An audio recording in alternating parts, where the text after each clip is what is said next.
tapi ya lebih ke sharing lah ya, untuk konten. Mungkin Bapak Ibu lebih paham karena sekarang juga banyak informasi di YouTube juga banyak tentang penggunaan Cortex.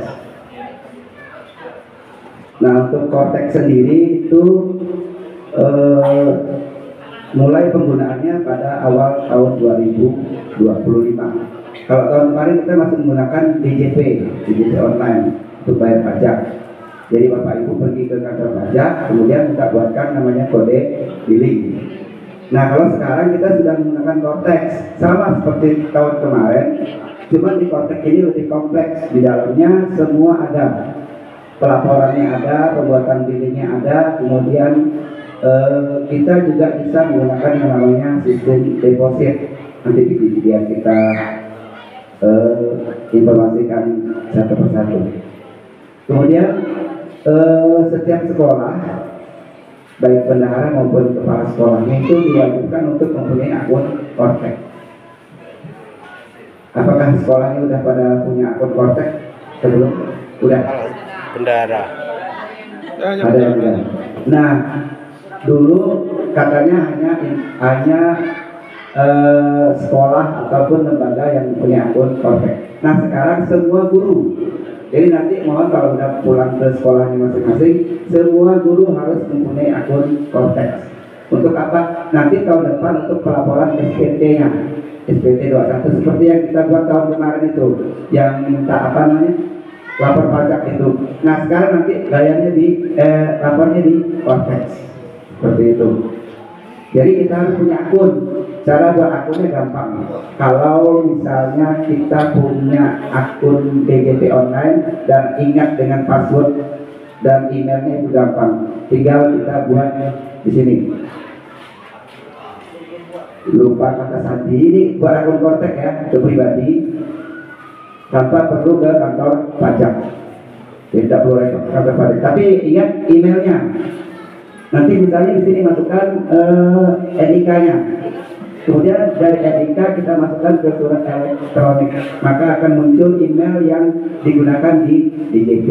Untuk apa emailnya? Untuk mengubah password. Setelah passwordnya kita ubah, maka kita sudah mempunyai akun Cortex. Ya, mudah. Tapi yang jadi masalah kita lupa dengan email dan passwordnya. Jadi bagaimana kalau kita lupa? Kita bisa minta resetkan dengan kantor pajak. Bapak Ibu mohon izin dulu ya, mau tengok Pak Minto juga. Oh. Terima kasih. Terima kasih. Sakit bahkan tuh. Pak Minto. Oh iya kah? Hah? Udah lama kah? Udah lama kah sakit? Iya, iya tahu kan. Oh iya kah?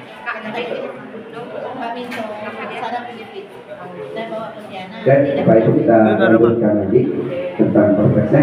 Kemudian sebelum kita masuk ke Cortex, saya mau jelaskan sedikit tentang pajak dana bos. Karena selama ini banyak yang keliru tentang perpajakan dana bos.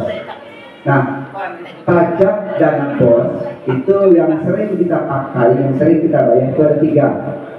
PPh 21, kemudian PPh 23, dan PPh dan PPN. Kalau PPh 22 itu sebenarnya ada juga, itu PPh 22 itu kawannya PPN. Tetapi untuk dana bos dibebaskan ke PPh 22, hanya bayar PPN. Nah, untuk PPN biasanya yang bayar adalah pengusaha. Kemudian di PPN itu ada 2 kalau di Cortex.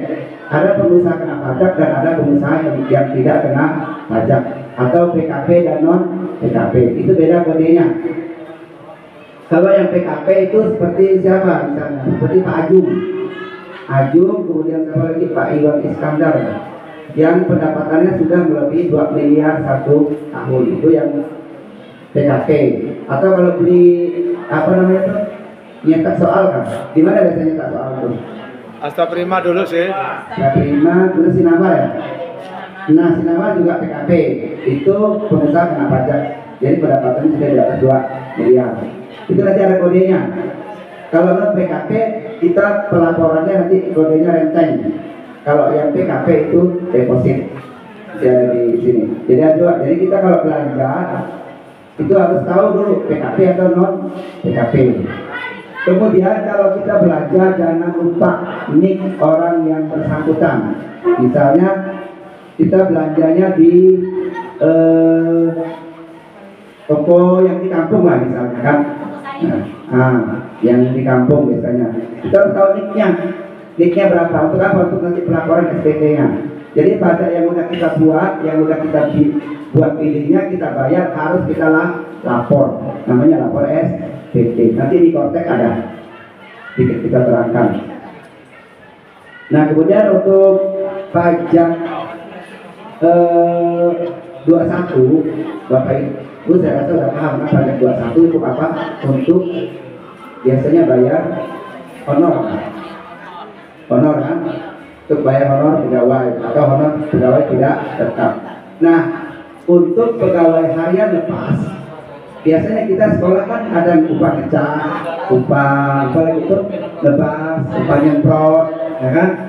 Nah yang dikenakan pajak itu kalau pendapatannya di atas Rp450.000 per hari, ya. Kalau di bawah 450.000 jangan dikenakan pajak, rugi kita, habis ke pajak nanti dana bosnya. Nah, kemudian kalau kita masih nekat juga mengenakan pajak, nanti pajaknya tidak tahu ngambang kemana. Jadi yang untung siapa? Ya orang pajak.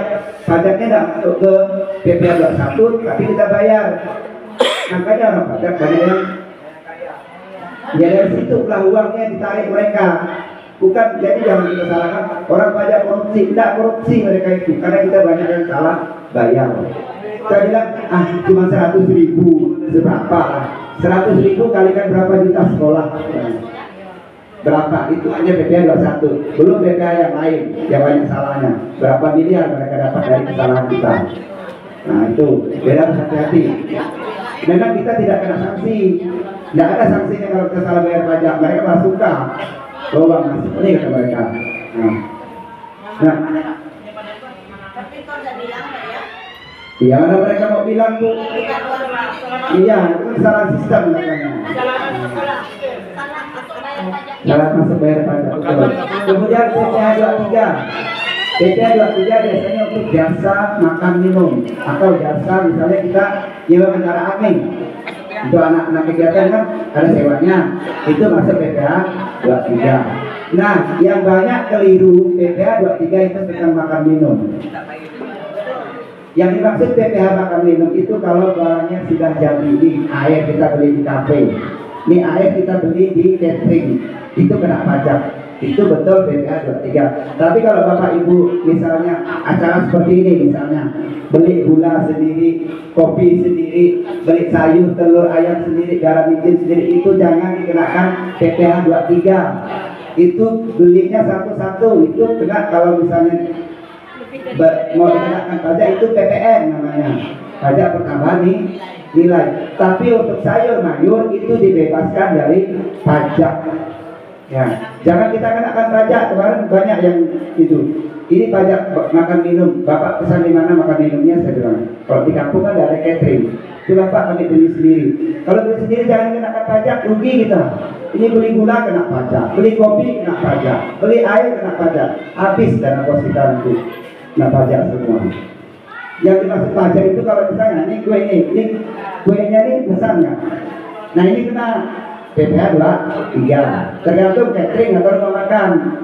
Kalau catering 2%, kalau rumah makan 1,5%. Kemudian kalau misalnya ini kena pajak PPh 23, jangan bayar THR-nya 10%. Nanti kalau kita beli gula misalnya, Berapa rumah makan? beli gula kita kenakan pajak PPh 23. Kenapa kok PPh 23? Karena makan minum. Betul, gula untuk minum, buat minuman betul. Tapi kan bukan barang jadi, bukan barang yang udah jadi. Ibaratnya kasih barang kita 1,5.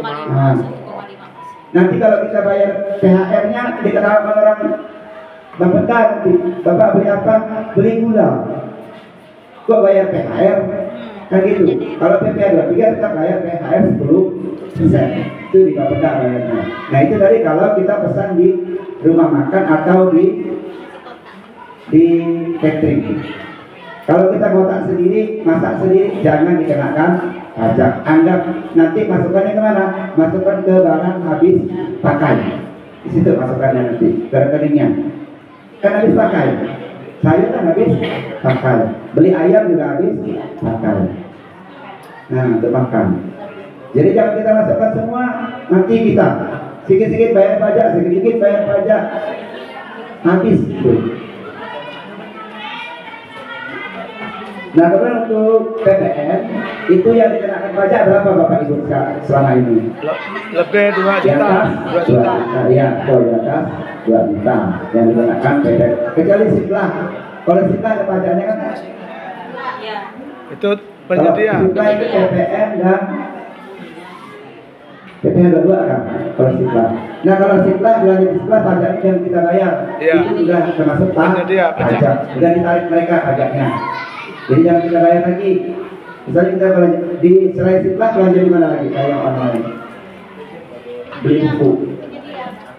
Dan maksudnya Siplah juga. Selain di Siplah di mana lagi?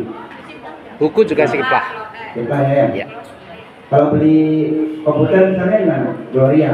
Gloria Siplah juga. Nah, Siplah juga kan?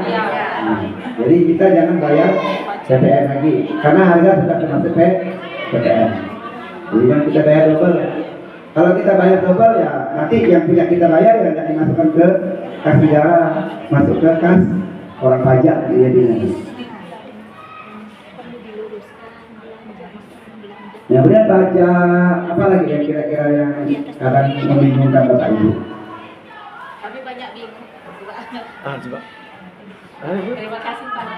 Yang paling membingungkan kadang-kadang banyak pajak makanan sih Pak. Karena aturan selama ini dalam bentuk makanan semua pajak berupa makanan, gula kopi itu yang menjadi putus pemahaman kami. Jadi setiap makanan negeri hanya semua pajak. Lalu yang kedua Pak, pertanyaan kami, ketika kami salah pembayaran pajak, bisa nggak kita kembali ke pajak? Apa salah kami mau tarik kembali? Bisa? Itu yang tadi tidak mau. Bisa. Oh, bisa. Namanya retribusi pajak. Nanti diurus di kantor pajak, kita isi formulirnya bahwa kita kesalahan bayar pajak. Hanya di kantor dinas pendidikan juga ada sama. Nanti di Kortek ini banyak yang salah ini.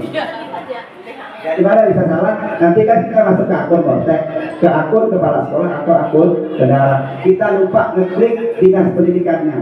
Nah, itu nanti bermasalah. Nanti yang bayar pajak lalu orang yang bersangkutan. Misalnya kepala sekolahnya A, lalu kita klik dinas pendidikan lupa kan?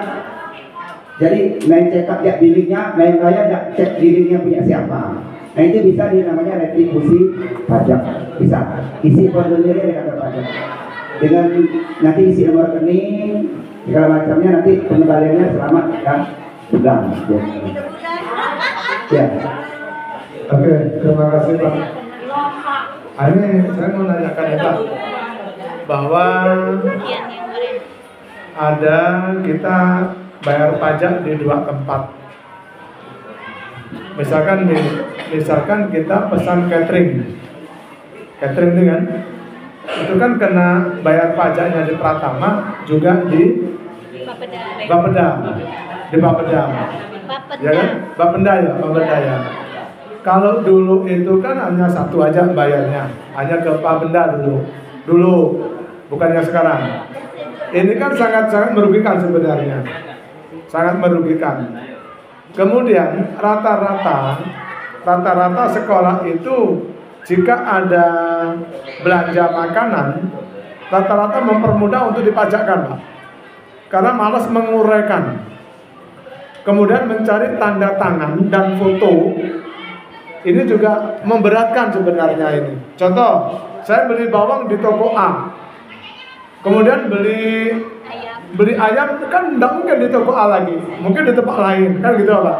Ini harus punya tanda tangan dia, kemudian harus difoto, kemudian gini, apakah benar yang saya dengar ini bahwa untuk pajak jika yang punya NPWP, kalau sekarang kan udah link ke NIK ya.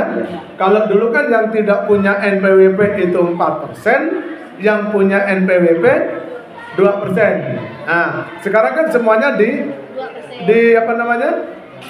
Diintegrasikan dengan NIK. Itu besarnya berapa persen? Itu yang pertama. Dan yang kedua, tentang jasa, Pak. Tentang pajak jasa. Misalkan gini, kalau tadi kan Bapak jelaskan tentang harian lepas ya, yang tukang tepat dan sebagainya. Lalu bagaimana kalau kita mendatangkan pelatih? Contoh ekstrakurikuler gitu Pak. Ya, kita mendatangkan pelatih yang kita hitung itu, kalau kita hitung per transportasi, karena kan tidak mencukupi itu lebih besar. Misalkan gini, misalkan 1 bulan 300 ekstrakurikuler. Kalau dibuat transportasi kan paling jauh kalau tidak salah 35.000 ya. Ya, dalam kota 35.000. Untuk 30.000. 30.000 itu berarti kan kalau kita mau menghindari pajak, itu kan harus ada 10 kali kegiatan supaya mencukupi 300. Sementara dalam 1 bulan itu 4 kali misalkan. Kalau kita larikan ke transportasi kan melebihi. Akhirnya kita gunakan untuk upah dan jasa. Itu kalau untuk pelatih itu pajaknya berapa persen? Makasih Pak. Terima kasih dengan Pak siapa? Saya Mesnari Pak. Ya tadi saya jawab yang pertama tadi Pak. Yang Berapa besaran berapa persen sekarang pajak? untuk Semua perpajakan tahun Bukan, yang pertama tadi sekolah agak banyak dirugikan ketika bayar pajak double. iya. Nah, di pertama bayar PPN-nya, berapa kan bayar juga di sana kan 10%.